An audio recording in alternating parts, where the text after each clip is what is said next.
Hi guys, greetings to you all. I remain my humble self.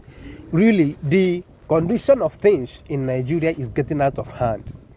So many people are being affected. In fact, all Nigerians, unless the people at the helm of affairs. Sometimes I even imagine if this particular condition Nigerians are now, if these people at the top are also feeling the same we are feeling.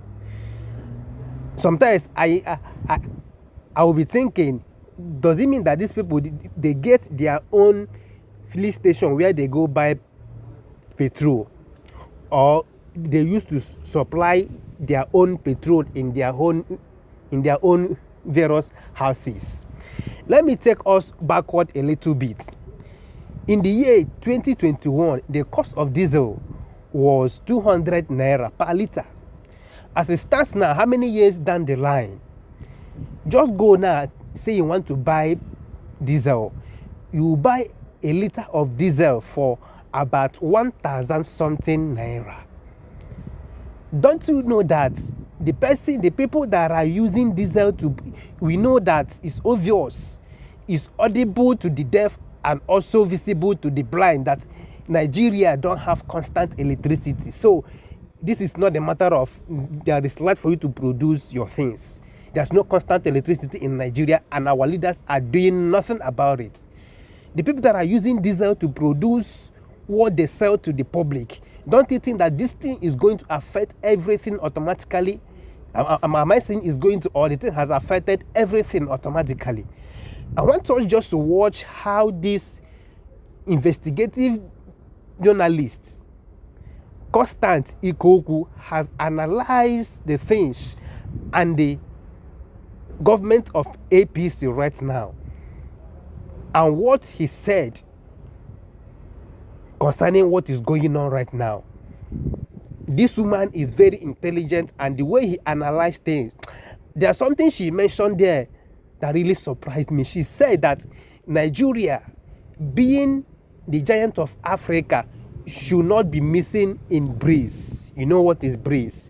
But because of the way our leaders are running our country, even the people that they invited in breeze recently, Nigeria is nowhere to be found, because our leaders are not managing the affairs of the country the way it's supposed to be managed. Just watch this video, share it, like it, comment your opinion, because now all of us be the Nigerians, so, and try to follow my page if you are not following me. We move. Let's keep watching them and see where they are taking this country to. Thank you very much. I have a guest commentator with me for the rest of the program to offer her perspective on some of the talking points and what you might have heard on the show today. And the journalist, political affairs commentator, and a Rise News analyst, Dr. Constance Ikokwu, is here. Great to see you again. Great to see you too. You heard Paul Alaje earlier. He's an economist. He owns a rice mill, and he says the rice mill is at risk of going under because of rising diesel costs. Very passionate. And clearly, very expressive of the things that are happening to him. What do you make of all that? I mean, it was a brilliant conversation for the two guests, actually. Paul, as usual, was firing from all cylinders. Very direct, informed, and engaging. And the staggering information for me that I took away is that the cost of diesel was 200 naira in 2021, and now in 2023, just over 2 years, it's over 1,000 naira. Staggering. Yes, it's staggering, and it's almost overwhelming to think about what these guys are going through. So it definitely means that something needs to be done about it. Right. He mentioned local production. Yes, we definitely need to increase or start local production. And I was wondering, I know about the Trans-Saharan gas pipeline that is to start from Warri through Niger, through Algeria to Europe, shipping gas to Europe. And I wonder, if we're going to be doing that, why are we not even using optimally gas in our country if we have it in abundance? Absolutely. Gas will be an alternative energy source. You have to diversify the energy source. And obviously, beyond the sort of diesel and and so on. I mean, in terms of the impact on manufacturers and businesses, you've got to combine that with the foreign exchange crisis, because they import virtually everything they use to make their products, and the fact that the transportation of goods using trailers and trucks and all the rest of it, all affected by diesel costs. And it's all that having an impact on a very fragile economy and on the economic outlook going forward. Yeah, that's right. So when you think about it again, the All Progressive Congress, which is the ruling party, must be having an Oppenheimer moment. If they're not having that, then something is seriously wrong. Due to the fact that they have been in power 9 years, 8 years of Buhari, this is the 9th year.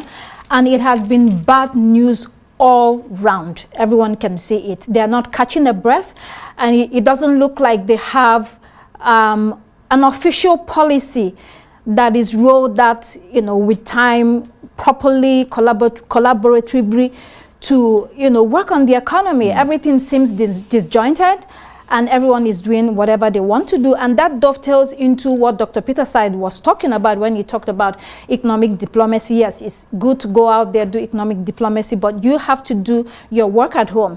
And he mentioned countries like Japan, China. And what I wanted to say about that is that China wasn't playing at all. For a very long time, they were growing at a rate of at least 10% or more. A very long time. How many percentage have you been growing for the last 8 years, or 9 years in Nigeria? So that's something to think about. And of course, also, China is very disciplined. Very. They're not joking with the rule of law. They have strong values, strong governance structures, very little primitive accumulation by politicians. Do you want to compare that with Nigerian politicians and government officials who most times seem to be more interested about the kind of expensive vehicles they're going to be driving, the kind of expensive homes they have to live in, and how much they have to travel and collect extra code? There's so much unseriousness, and you see that impacting on the economy and other parts of the country. And certainly it also impacts on the perception of people abroad. And Dr. Peter Said was talking about the president and his vice as the most traveled in their first 100 days in office since 1999. And he was trying to assess the value of that massive diplomatic shuttle, what it was aiming to achieve. And he was making the argument that you've got to do that hand in hand with domestic development and creating the enabling environment to attract foreign investment. What do you think of that? Well, I heard him say that, but you don't need to chase around investment. When your house is good and in order, they will chase you, they will come. And it seems like at the moment, Nigeria is a bit lost at the global stage.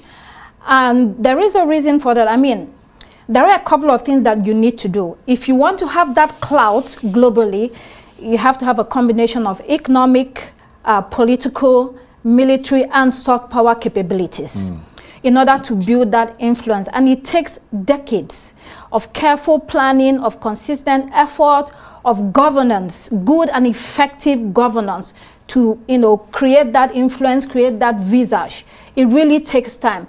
I think we've fallen off, for the past couple of years, and that is why, a group like BRICS did not even mention Nigeria or talk to them.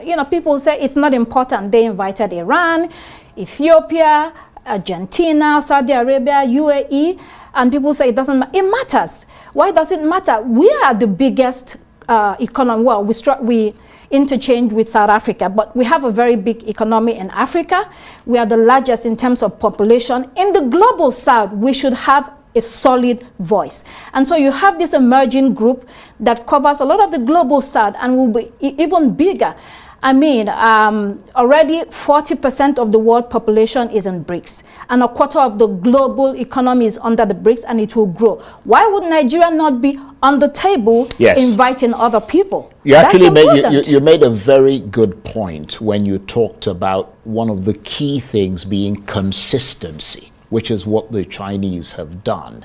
Because if you go back to the days of President Obasanjo, I mean, the Nigerian economy was growing really fast, and the policies and everything were very conducive to foreign direct investment, and you had a lot of it coming in.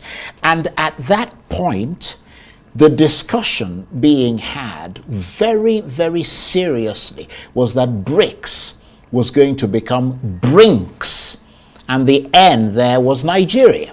But obviously that conversation is off the table. Yes, very correct. So during Obasanjo, we were growing at the rate of more than 7%. And if we had continued, we would have been in another spot now. But when you see politicians think it's a joke, okay, the APC says we want power. You have power, you're not prepared for it. You're not doing nothing with it. Instead, you sort of brought the country to its knees.